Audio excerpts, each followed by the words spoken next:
Salut, salut, j'espère que ça va bien. Aujourd'hui, je te parle de relations interpersonnelles. Et pourquoi j'ai décidé de te parler de ça aujourd'hui? Eh bien, il y a tellement de gens récemment qui m'ont dit qu'ils avaient de la difficulté avec leur communication, à rentrer en contact avec les relations, que j'en ai fait non seulement une formation, mais j'en fais un épisode de podcast aujourd'hui. Parce que je pense que c'est aussi important de prendre soin de sa santé relationnelle que de sa santé physique, voire même sa santé psychologique. Alors aujourd'hui, si tu veux bâtir des relations vraies, des relations authentiques, des relations solides, eh bien, je te donne 5 conseils pour ce faire. Bring me the next shiny new thing. Bienvenue dans mon univers. Cette semaine, j'ai franchi la ligne des 25 000 écoutes sur YouTube et au même moment, je franchis la ligne des 10 000 écoutes sur mon podcast pour faire changement. J'en profite pour te remercier. En fait, je te remercie de ta présence, de tes bons mots et surtout de ta fidélité. Mais pourtant, j'ai jamais été autant en questionnement parce que la game des réseaux sociaux, ça rentre en conflit avec mes valeurs. Il y a comme un certain malaise que ça m'amène, puis ce qui m'amène à me dire: «Est-ce que je dois nécessairement toujours passer par les réseaux sociaux?» Donc je me questionne. J'ai d'ailleurs écrit un article de blog, aujourd'hui sans nécessairement que je l'ai planifié, mais c'est comme parti, un élan de création, ou de partage de mes émotions. Je l'ai publié sur, ma page Facebook, mon groupe Facebook du Culture Club. Je vais te mettre le lien dans les épisodes, mais j'aimerais t'entendre sur le sujet. Après 3 ans, j'ai, environ 35 000 écoutes sur mon podcast, et sur ma chaîne YouTube. C'est pas tant la quantité que la qualité des gens de ma communauté. Et ce qui m'amène, bon, je suis rendue au 90e épisode aujourd'hui, au moment où on se parle, bientôt au 100e, là, si tout va bien, ça devrait se passer avant Noël. Mais ça m'amène à me dire: «Vicky, si tu continues, il faut que tu continues à publier un contenu qui est à valeur ajoutée et qui va vraiment servir aux gens». Donc aujourd'hui, j'ai fait quelques recherches, je suis allée un petit peu dans la science pour, voir au niveau de l'intelligence émotionnelle quels sont les requis pour, se développer en termes d'intelligence émotionnelle et j'ai 5 conseils. J'ai résumé, mes recherches, mes lectures en 5 grands conseils pour t'aider à bâtir des relations solides. Mon premier conseil, c'est: gère ton stress pour accueillir l'autre. C'est facile à dire, gérer son stress. Je pense que c'est probablement la chose la plus difficile à faire, mais c'est tellement payant de gérer son stress et d'être flexible et tolérant à l'autre. Accueillir l'autre, c'est tellement apprécié, hein. Pense à une situation où quelqu'un t'accueille dans ce que tu es, dans ce que tu fais, mais on l'apprécie systématiquement. Puis une boule de stress ou d'énergie, quand on est en mauvaise énergie, bien, on ne peut pas écouter, on n'est pas en mesure d'écouter. Donc, si tu veux écouter, il faut que tu gères ton stress. Et tu as vu le titre de mon épisode, Tout est tout plus tout. Est-ce que tu connais cette expression-là? Tout est toujours tout plus tout. En fait, il y a de ces gens, puis ça, c'est une expression qui vient d'un de mes amis de l'université qui un soir avait sorti cette expression-là en disant: «On sait bien avec lui, tout est tout toujours plus tout». Tu sais, c'est que la personne, on partage l'information, bien la personne a toujours une situation plus toute que toi ou, moins toute que toi. C'est-à-dire, si tu as gagné, des éloges, ben il va avoir gagné encore plus d'éloges que toi. Si, tu t'es blessé, ben sa blessure va être plus grave que la tienne. Si ton enfant a performé, ben il va avoir un enfant qui va avoir performé encore plus que le tien. Puis s'il y a pas d'enfant, ben il va trouver un voisin ou il va trouver un neveu qui, lui, a donc triomphé plus que tout. Tu sais, quelqu'un qui a toujours quelque chose à ajouter, ben ça tape ses nerfs. Ça tape ses nerfs, puis des fois, on est ça. Des fois, moi, je suis ça. Je suis toute plus toute, puis j'ai tellement plein de choses à dire, puis mon cerveau est tellement surexcité que j'ai plein de choses à dire. Quand j'arrive dans un contexte où il y a plusieurs personnes, c'est comme si je deviens surexcitée. Puis là, il faut que je me dise: «Vicky, tais-toi», tu sais, puis mon défi, moi, je l'ai déjà dit, c'est l'écoute. C'est d'arriver à prendre ce temps d'arrêt et d'écouter les autres parce que mon cerveau est tellement en ébullition, ça brasse tellement que quand j'écoute quelqu'un, ça me fait penser à plein de choses. Puis il faut vraiment que je travaille là-dessus en fait, je travaille là-dessus depuis plusieurs années d'ailleurs, je me suis beaucoup améliorée, mais maintenant quand je rencontre des gens, je me dis avant de partir: «Ben Vicky, fais profil bas puis écoute». Tu sais, je me conditionne avant d'arriver dans un événement avec des gens. Je me pose des questions. En fait, je me prépare à poser des questions aux gens que je vais voir pour m'intéresser, pour que la discussion ne soit pas moi qui est toute plus toute, mais moi qui est orientée sur l'autre personne. Donc, ça m'aide à passer plus en mode écoute. Et aussi, quand je suis en mode surexcitation, ben, ce que je vais faire dans des situations, souvent puis en fin de semaine, on avait un événement familial, puis ben, je vais prendre du recul. Donc, je vais aller préparer des trucs, je vais m'éclipser un peu, je vais aller respirer pour justement me recentrer puis calmer mon mental qui est surexcité. En fait, quand je m'isole comme ça, ben, ça me permet de gérer mon stress. Et de gérer mon stress, ça me permet d'être plus à l'écoute des autres. Et pour moi, c'est de la surexcitation, mais pour d'autres personnes, ça peut être la distance. Certaines personnes vont prendre la distance, d'autres, ça va être de l'insécurité, d'autres, ça va être du vide. Ça peut être de la dépression face à une situation où je dois rencontrer plein de personnes. Il y en a qui vont se sentir fragiles, vulnérables, etc.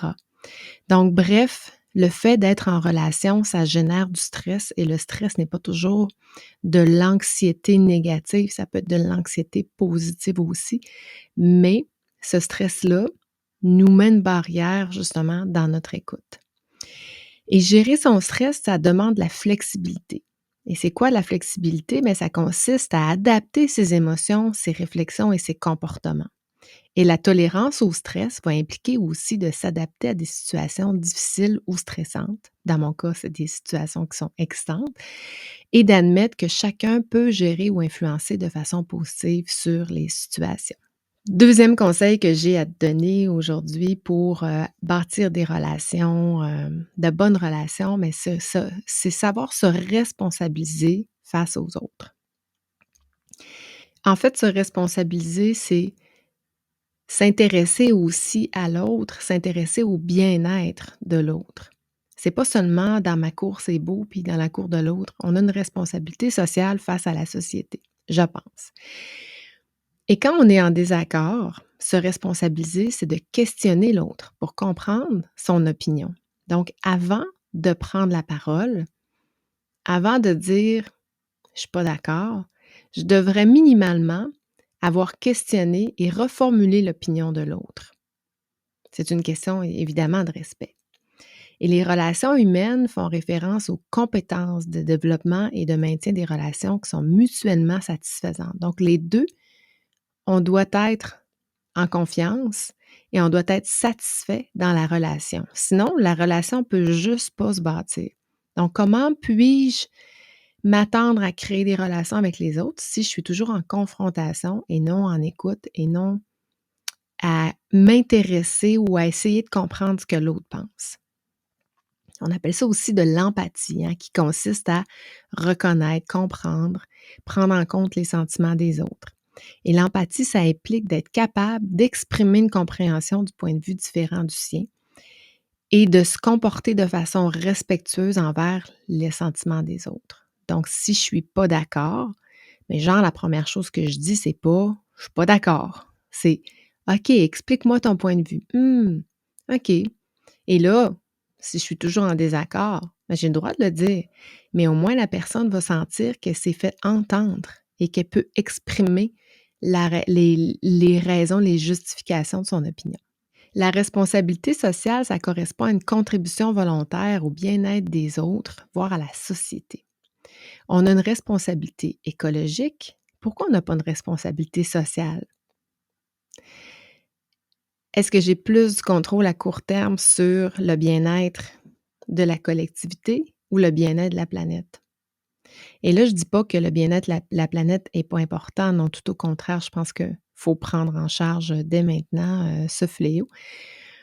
Mais sur quoi est-ce que j'ai contrôle, ben, j'ai plus de contrôle sur le bien-être de ma famille, de mes enfants, de mes amis, que du comportement des gens sur la planète et des conditions météorologiques, par exemple.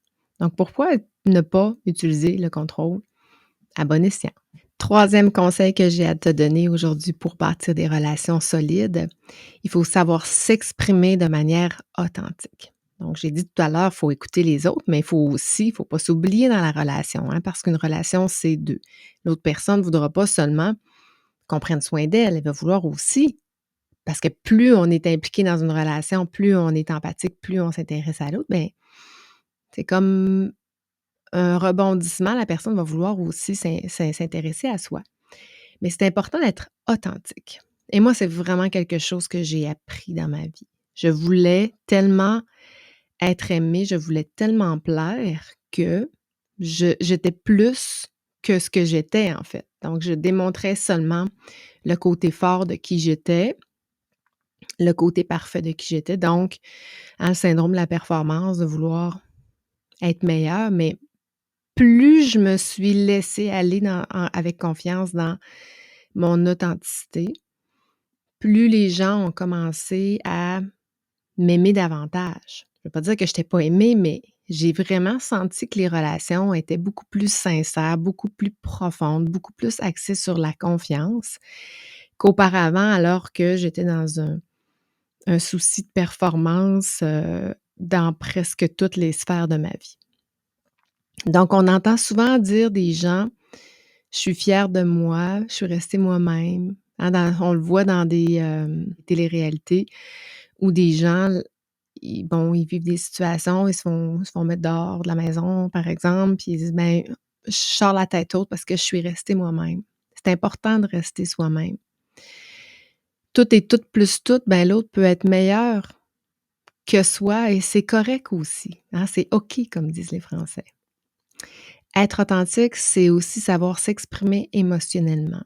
S'exprimer émotionnellement, ça veut dire d'exprimer ouvertement ses propres sentiments, que ce soit au niveau verbal ou non verbal, hein, parce que le fait d'avoir des émotions qui apparaissent dans le visage, notamment les larmes, c'est OK aussi. Puis de plus en plus, on voit des gens pleurer à la télé, des hommes commencer à pleurer. On n'est pas dans un jugement, on est dans une acceptation, puis on trouve ces personnalités-là, ces personnes-là, beaucoup plus attachantes. On les aime beaucoup plus quand ils sont vulnérables, quand ils sont authentiques. Et l'affirmation de soi inclut la communication ouverte de nos propres sentiments. Ah, j'ai de la peine, j'ai le droit d'avoir de la peine. Je suis en colère, j'ai le droit d'avoir des colères. Je suis déçue, j'ai le droit d'être déçue. Je suis inquiet, j'ai peur. C'est des choses, c'est des sentiments qu'on a le droit d'avoir tout un chacun et qui sont partie prenante de notre personnalité. L'affirmation de soi inclut aussi la défense de ses croyances ou de ses valeurs personnelles. Donc, j'ai le droit de défendre des intérêts de certains groupes qui, pour moi, sont importants, dans la mesure où je le fais d'une manière acceptable et non agressive. Donc, tout ça encore dans une écoute de l'autre qui ne serait pas nécessairement d'accord avec moi. Mais j'ai tout de même le droit d'avoir mes croyances, d'avoir mes valeurs et d'avoir mes principes et de les défendre et tout ça en tout respect de l'autre personne pour avoir des bonnes relations. Un quatrième conseil, un peu dans la même veine, il faut être authentique, mais il faut aussi avoir de l'amour-propre. Parce que les personnes qui ont besoin d'amour, si elles ne le ressentent pas, vont toujours être malheureuses. Et l'amour-propre, ça consiste à se respecter soi-même et en comprenant et en acceptant ses points forts, ses limites. Et on associe souvent l'amour-propre à des sentiments de force intérieure et de confiance en soi. Donc, si je m'aime, quand j'ai de l'amour-propre, si je m'aime, j'ai moins besoin de l'amour des autres. Cinquième commentaire et non le moindre, pour bâtir de bonnes relations, c'est important d'être en contrôle de mes impulsions et ce, en toute conscience. Donc, si j'ai quelque chose que je vis en ce moment, si tu as des émotions qui brassent, tais-toi.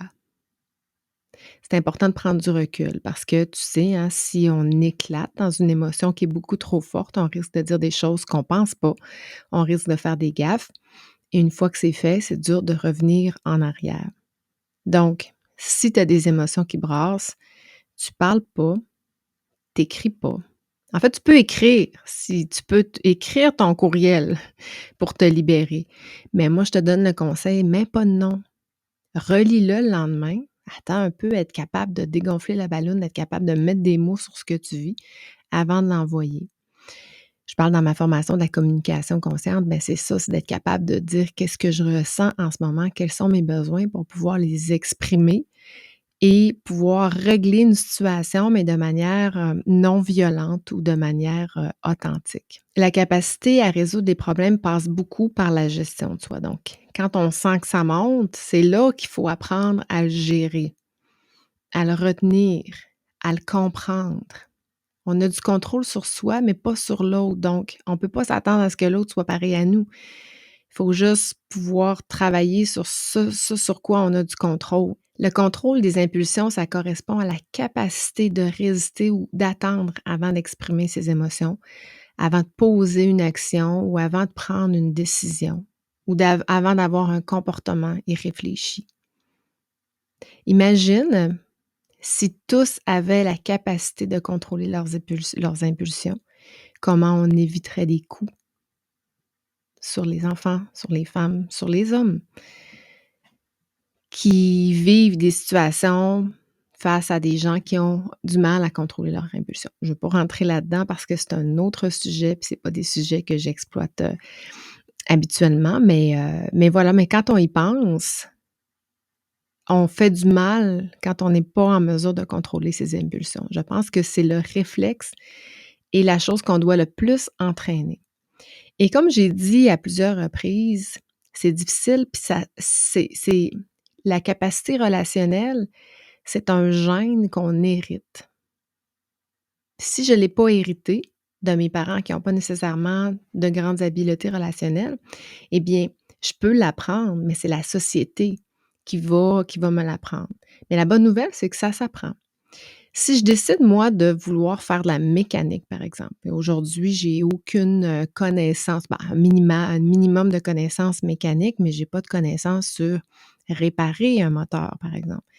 Mais si je prends du temps pour apprendre, ben probablement que dans quelques semaines, je vais savoir réparer un moteur parce que je vais avoir mis l'énergie pour comprendre les différentes pièces, comment ils vont ensemble, comment les démonter, comment les remonter, comment ça fonctionne, tout l'écosystème de la mécanique. Mais c'est un peu la même chose au niveau des relations et des émotions et des habiletés relationnelles. C'est quelque chose qui s'apprend, mais il faut que j'y investisse du temps. C'est d'ailleurs ce vendredi-ci, dans 4 jours, 3-4 jours, que je donne ma formation sur les habiletés relationnelles pour apprendre à développer des compétences là-dessus. Mais tu sais très bien que développer des compétences en habileté relationnelle, c'est pas passer quelques heures en formation, c'est de conditionner et de pratiquer. Ça se passe beaucoup dans la pratique. C'est pourquoi je mets beaucoup l'accent sur des outils. Je n'ai parlé de la communication consciente tout à l'heure, mais j'ai d'autres outils aussi que j'ai intégrés dans la formation pour justement mettre les gens dans l'apprentissage et dans le conditionnement de ces pratiques-là dans le day-to-day. Donc, je suis capable de me préparer en amont dans une situation et exploiter ces nouvelles connaissances-là pour justement développer de meilleures relations. Et je pense que, comme dans tout autre sujet, les habiletés relationnelles c'est une science. Et pourquoi on a des émotions? Il y a des raisons pour ça. Donc, pour moi, c'est important aussi dans ma formation d'expliquer la source des émotions, le besoin en termes d'émotions. Pourquoi notre cerveau est conçu pour générer des émotions. On ne peut pas prendre les émotions, les mettre dans une poubelle ou les enfermer dans un garde-robe. Ils vont ressortir. Mais il y a des raisons pour lesquelles on a des émotions. Donc, c'est un des aspects bien importants pour moi dans cette formation-là. Et aussi, c'est important pour moi que les gens comprennent comment ils sont face aux autres. Je suis comment, moi, comme communicateur? Je suis comment, moi, comme personne en situation relationnelle? Donc, si je ne comprends pas, ben, je ne peux pas réaliser que pour certaines personnes, je suis dérangeante ou pour d'autres, je suis super stimulante. Je peux pas comprendre mes forces, je peux pas comprendre mes limites à travers mon style de communication et ce que je dégage sur les autres. Donc c'est ça un peu la formation, c'est de bien comprendre d'où viennent les émotions, de comprendre qui je suis et de développer des techniques, des outils qui vont me permettre d'être en meilleure relation. Donc, si tu veux avoir plus d'informations, évidemment, je vais mettre les liens, dans les notes d'épisode. Si tu es pas disponible ce vendredi, ben, j'aimerais que tu m'écrives pour me dire, que tu es intéressé, que tu souhaiterais être sur la liste d'attente. Donc comme ça, quand j'aurai suffisamment de gens, ben, je pourrai, ouvrir de nouvelles dates, et offrir à nouveau, la formation qui, je pense, est une formation de base qui est essentielle à toute communication, autant au niveau personnel que professionnel. Donc voilà, j'espère que ça t'a plu aujourd'hui. La semaine prochaine, je vais parler d'habileté politique parce que je pense aussi que à partir du moment où on maîtrise bien nos habiletés relationnelles et qu'on veut en organisation, bâtir des bonnes relations, mais aussi faire en sorte que nos projets passent, faire en sorte que notre carrière soit moussée, que notre personne soit vue et qu'elle puisse performer, grandir et atteindre ses objectifs. Mais ça passe beaucoup par la capacité politique, la façon, de s'intégrer dans une organisation, toujours de manière éthique et bienveillante, on s'entend. Mais comment je peux faire pour planifier mon développement de carrière ou planifier l'acceptation d'un projet. Donc, je parle de ça la semaine prochaine. J'espère que ça t'a plu. Je t'embrasse, je te dis ciao, ciao.